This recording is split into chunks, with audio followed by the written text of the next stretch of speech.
കാലിക്കറ്റ് എയർപോർട്ടിൽ വന്നിറങ്ങണ എല്ലാവരും ഇങ്ങനൊരു ടാക്സി കൗണ്ടർ ഉണ്ടാവും. ഒന്ന് ഉള്ളിലും ഉണ്ട്, ഇൻ്റർനാഷണലിലെ ഒന്ന് പുറത്തും ഉണ്ട് കേട്ടോ. ഇങ്ങനെ പറ്റിക്കൊരു സംഭവം വേറെ എവിടെ ഉണ്ടാവും, നമ്മൾ കേരളത്തിലുണ്ടാവുള്ളൂ. സംഭവം എന്താ അറിയോ, ഇവിടുന്ന് ടാക്സി വിളിക്കാന്നുണ്ടെങ്കിൽ ഇവർ ഓരോ ഡെസ്റ്റിനേഷൻ ഉണ്ട്, ആ സ്ഥലത്തേക്ക് മാത്രം ടാക്സി ഉണ്ടാവുള്ളൂ. മീൻസ് നമുക്ക് കസ്റ്റമർ ചെയ്യാൻ പറ്റില്ല. മീൻസ് അവർ ആ പെർമനൻറ്റ് ലൊക്കേഷൻ ഉണ്ടാവുള്ളൂ. അതിന് ഇവിടുന്ന് കുറ്റിപ്പുറത്തേക്കുള്ള ചാർജ് 2170. അതായത് 51 കിലോമീറ്റർ പോകാൻ 2170 രൂപ, ഏകദേശം 43 രൂപ സംതിങ് ആയി ഒരു കിലോമീറ്ററിന്. 43 തന്നെ ആവും.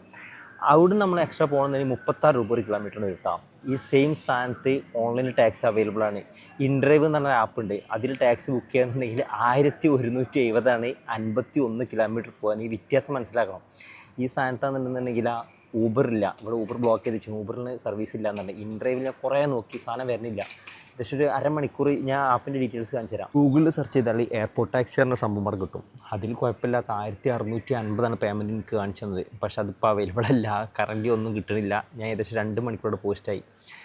മീൻസ് ഊബറില്ല.